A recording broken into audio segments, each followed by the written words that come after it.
Hi guys, ఈరోజు అయితే మాకు ప్లేస్మెంట్ ట్రైనింగ్ జరిగింది, స్టార్ట్ అయింది. యాక్చువల్లీ ఈరోజు డే 1. సో దీంట్లో ఫస్ట్ ఏం చెప్పారంటే మాకు ఫస్ట్ అయితే ఒక సింపుల్ ప్రోగ్రామ్ రాయమన్నారు. అంటే అసలు మీకు ఏమొచ్చు, ఒక చిన్నది తెలిసింది రాయమన్నారు. సో మనకైతే హలో వరల్డ్ వచ్చు కాబట్టి హలో వరల్డ్ రాసేసాము C++ యూజ్ చేసి. నెక్స్ట్ ఒక 3 నెంబర్స్లో నుంచి లార్జెస్ట్ నెంబర్ కనుక్కోవడానికి కోడ్ రాయమన్నారు.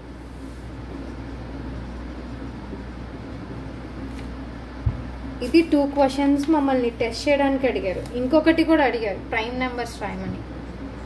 So to print prime numbers code రాయమన్నారు. సో ఓకే, ఇవన్నీ వచ్చినా రాకపోయినా పర్లేదు అని చెప్పి నెక్స్ట్ బేసిక్స్ నుంచి మాకు డిఎస్ఏ అనేది స్టార్ట్ చేశారు. సో అవేంటో చూద్దాం. ఫస్ట్ వన్ వచ్చేసి time complexity.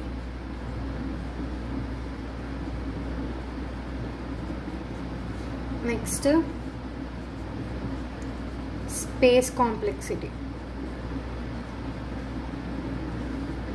So first time complexity అంటే ఏంటో చూద్దాం.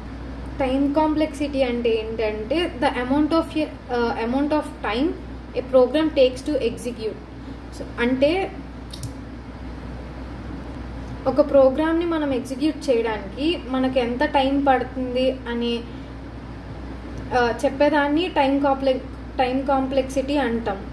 సో ఈ టైం కాంప్లెక్సిటీలో 2 టైప్స్ ఉంటాయి, best time complexity, worst time complexity and medium or average time complexity అనొచ్చు. నెక్స్ట్ స్పేస్ కాంప్లెక్సిటీ అంటే ఏంటంటే the amount of the memory a program requires as a function. So ఎంత స్పేస్ లేదా memory మనం use చేస్తున్నామో దాన్ని space complexity అంటాం. Space complexity అనేది మనం ఎక్కువగా variables, function call stacks, next data స్ట్రక్చర్స్లో అరేస్, లింక్డ్ లిస్ట్ వాటికి వాడతాం ఎక్కువ. తర్వాత ఏం చెప్పారంటే లైక్ కాంటెస్ట్లు జరుగుతూ ఉంటాయంట హ్యాకర్ ర్యాంక్ లీడ్ కోడ్లో, వాటిలో ఆ కాంటెస్ట్ని పార్టిసిపేట్ చేయమని చెప్పారు. సో దాని నుంచి కూడా మనకి జాబ్ ఆపర్చునిటీస్ వస్తాయని చెప్పారు. తర్వాత service based companies, next product based కంపెనీస్కి డిఫరెన్సెస్ చెప్పారు. So actually service based companies అనేవి 3 lakhs నుంచి ప్యాకేజ్ స్టార్ట్ అవుతుంది. ప్రోడక్ట్ బేస్డ్ కంపెనీస్కి 7 lakhs నుంచి ప్యాకేజ్ స్టార్ట్ అవుతుందంట. నెక్స్ట్ మన డిఎస్ఏ స్కిల్స్ బట్టి అది ఇంక్రీజ్ అవ్వచ్చు, డిక్రీజ్ అవ్వచ్చు అని కూడా చెప్పారు. ప్రజెంట్ ఎక్కువగా యూజ్ చేస్తున్న ప్రోగ్రామింగ్ లాంగ్వేజెస్ అయితే పైథాన్ అండ్ జావా. ఈ రెండిట్లో ఒక లాంగ్వేజ్ ఏదన్నా మన చాయిస్ ప్రిఫర్ చేసి దాంతో డేటా స్ట్రక్చర్ అండ్ అల్గరిథమ్స్ ఎక్కువ ప్రాక్టీస్ చేయాలన్నారు. సో ఫస్ట్ వచ్చేసి వీ హ్యావ్ టు ఎగ్జామిన్ అని చెప్పేసి కొన్ని స్టెప్స్ చెప్పారు, అవేంటో చూద్దాం. ఈ 5 points చాలా ఇంపార్టెంట్ అంట. లైక్ ఫస్ట్ మనము ఏ లాంగ్వేజ్ ప్రిఫర్ చేయాలనుకుంటున్నాం, next data size and range, input output pattern, expression evaluation and control structure. వీటి గురించి అంత డీప్గా ఏమీ చెప్పలేదు, సో నాకు అంత ఐడియా లేదు. నెక్స్ట్ కోడ్ అనేది first correct way of writing code ఏంటంటే ఫస్ట్ దాని యొక్క లాజిక్ రాసి తర్వాత కోడ్ రాయాలని చెప్పారు. టైం కాంప్లెక్సిటీని ఎలా అనాలిసిస్ చేయాలంటే 7 points ఉన్నాయి టైం కాంప్లెక్సిటీని అనాలిసిస్ చేయడానికి. అవేంటో చూద్దాం ఇప్పుడు. And these are the 7 points which we use to analysis the time complexity. So ఈ 7 pointsని యూజ్ చేసి టైం కాంప్లెక్సిటీని అనాలిసిస్ చేయొచ్చు మనం. ఫస్ట్ వన్ వచ్చేసరికి కాన్సిక్యూటివ్, నెక్స్ట్ కండిషనల్, తర్వాత subroutine, nested subroutine, logarithmic, square root, next recursive. ఆ తర్వాత మనం ఒక స్టేట్మెంట్ తీసుకొని దాని టైం కాంప్లెక్సిటీ చెక్ చేద్దాం. So maximum of the time complexities of the statement. So ఒక స్టేట్మెంట్ ఇచ్చారు x = x+1 అంటే ఇది ఒక కాన్స్టెంట్ టైం. సో కాన్స్టెంట్ టైంకి ఎప్పుడు కాన్స్టెంట్ లైక్ C0 అని చెప్పి తీసుకున్నాం దీన్ని. ఇది కూడా ఒక స్టేట్మెంట్. సో కాన్స్టెంట్ టైం వచ్చేసి C, నెక్స్ట్ k = k+1, దీనికి కూడా C. దీన్ని టోటల్ టైం ఎలా క్యాలిక్యులేట్ చేస్తామంటే యాడ్ చేస్తాం. సో ఈ మూడింటిని యాడ్ చేసినా మనకి కాన్స్టెంటే వస్తుంది. సో ఆర్డర్ ఆఫ్ C, దీని టైం కాంప్లెక్సిటీ వచ్చేసి ఆర్డర్ ఆఫ్ C.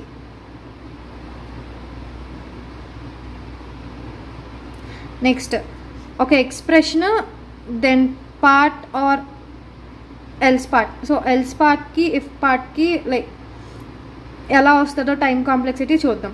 సో ఇదేంటిది స్టేట్మెంట్. సో దీనికి time complexity constant. If స్టేట్మెంట్కి time complexity కూడా కాన్స్టెంట్ ఉంటుంది.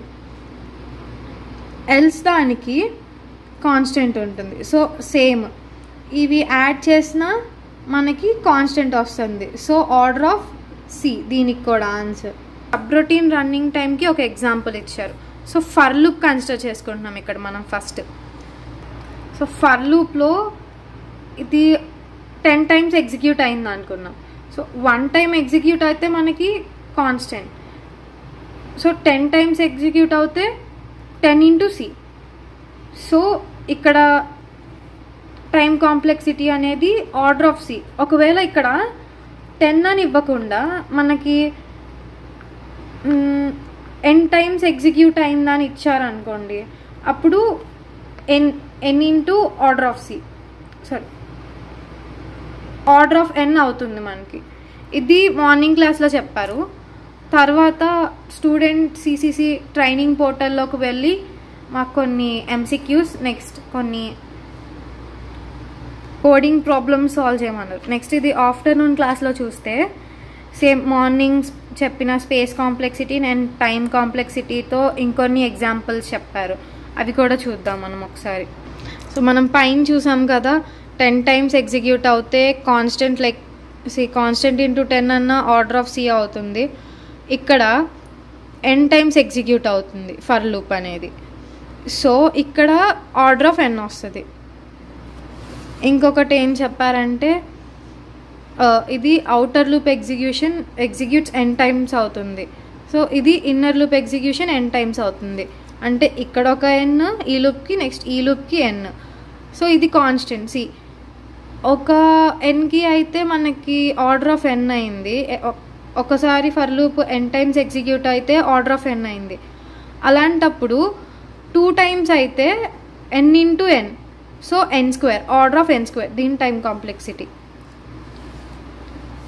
అదే ఒకవేళ 3 ఫర్ లూప్స్ ఇస్తే ఒక్కొక్క for loop n times execute అవుతే so n into n into n n³ times అవుతుంది.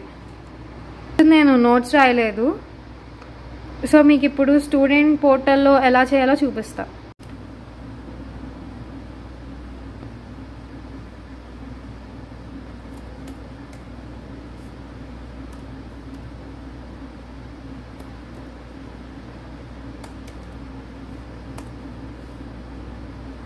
సో దీంట్లోకి వెళ్తే ఇక్కడ మన అకౌంట్ ఉంటుంది.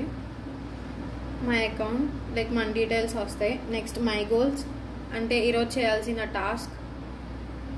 సో ఇదొకటి సాల్వ్ చేయాలి, ప్రాబ్లమ్ సాల్వింగ్ ఇది. సో 22 లైక్ రేపటి నుంచి ఉంది, ఇది స్టార్ట్ అవుతుంది. సారీ ఈరోజు మార్నింగ్ స్టార్ట్ అయింది. 26 వరకు డెడ్ లైన్ ఉంది. సో ఇందులో టోటల్గా 12 సమ్స్ ఉన్నాయి. అండ్ ఇవి డైరెక్ట్గా ప్రాబ్లమ్స్ అనేవి కోడ్ షెఫ్కి లింక్ అయ్యి ఉంటాయి. కోడ్ షెఫ్లో చేస్తున్నామని అనుకోండి. సో నెక్స్ట్ ఇక్కడ మై అసైన్మెంట్స్లోకి వెళ్తే ఆల్రెడీ అయిపోయింది. సో ఏం చూపించట్లా. మార్నింగ్ జరిగింది ఏంటంటే మాకు ఈ అసెస్మెంట్ అనేది లైక్ పెట్టారు. ఇందులో 15 questions ఇచ్చారు బిట్స్. అవి ప్రోగ్రామ్ చూసి లైక్ ఎగ్జిక్యూట్ అయిందా లేదా, దాని టైం కాంప్లెక్సిటీ ఏంటి, ఇందాకలా ఎక్స్ప్లెయిన్ చేసిన వాటి నుంచి క్వశ్చన్స్ ఉన్నాయి. సో ఇది రేపు చేయాల్సింది కాదు, ఈరోజు ఆఫ్టర్నూన్ చేసింది. ఇది మార్నింగ్ సాల్వ్ చేసింది, ఇది ఆఫ్టర్నూన్ చేసింది. యాక్చువల్లీ నేను దీన్ని మిస్ చేసేసాను. సో రేపు మిస్ చేయకుండా చేయాలి. ఇంకా ఇందులో అటెండెన్స్ అనేది సబ్మిట్ అవుతుంది మంది. ఫైనల్లీ ఇది డే 1 ఇలా అయిపోయింది ప్లేస్మెంట్ ట్రైనింగ్లో. డే 2 అప్డేట్స్ మళ్ళీ నేను మీకు రేపు ఇస్తాను. సబ్స్క్రైబ్ చేసుకొని అప్డేటెడ్గా ఉండండి.